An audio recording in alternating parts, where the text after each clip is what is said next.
The situation in the state of Manipur in the northeast of India is serious. Since May, in demonstrations between two population groups, the mainly Hindu Meitei and the mainly Christian Kuki, over 120 people were killed. Over 50,000 people are fleeing. Over 250 churches, theological institutions, Christian schools and hospitals have been burnt down, without the perpetrators being prevented by the local authorities.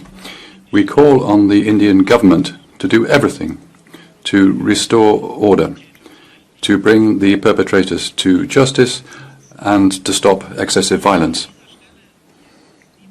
We wouldn't like to wag fingers at anybody from here, but with this resolution from the European Parliament, we call on the most populous democracy in the right just to do what it is duty-bound to do in its constitution, to maintain religious freedom also for Christians in Manipur. In Manipur, in northeast India, violence has claimed more than 120 victims over 2 months. 120 people killed, 1,700 houses have been destroyed, 250 churches, not just one or two churches, 250 churches, and 40,000 people are displaced because they've run away from the violence to save their skins. This is a dramatic situation. We have to do everything possible to end violence. Since he entered power in 2014, Narendra Modi, the Prime Minister, has been implementing a radical nationalist Hindu policy, which has had terrible consequences. Journalists, religious minorities, and human rights fighters. He always says that he is an heir to Mahatma Gandhi. We all admire. He takes meditation time. He created a World Yoga Day. He seems kind and well-meaning, but in India, millions of Muslims and Christians suffer every single day because the government violates their most fundamental rights. The situation is serious. That's why the European Parliament must vote tomorrow on a very clear resolution.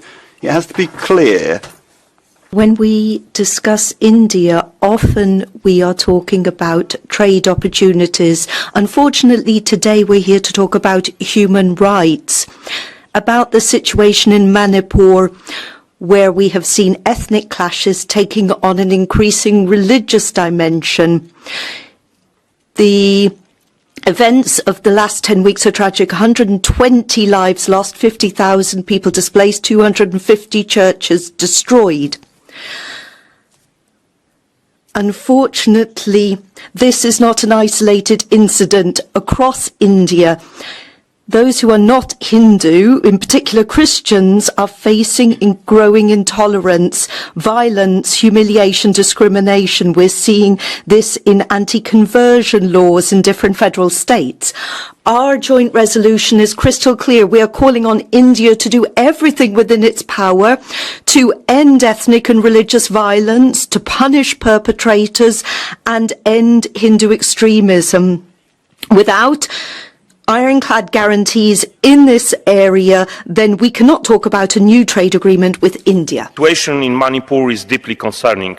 Since May, tensions between the mainly Hindu, Meitei and mainly Christian Kuki communities have escalated to the most violent clashes in decades. Over 140 people have lost their lives, tens of thousands are displaced, and private and public property has been destroyed. Despite the gravity of the situation, authorities are not taking sufficient action and fostering peace dialogues, while the Manipur Tribal Forum's plea for protection of the Kuki tribe by the Indian Army has been rejected by the Supreme Court. We therefore urge all parties to cease hostilities and resolve the underlying regional and religious issues. The EU and its member states should collaborate with like-minded countries and organizations to assess possible further steps and continue to raise human rights and especially religious freedom concerns with the Indian authorities.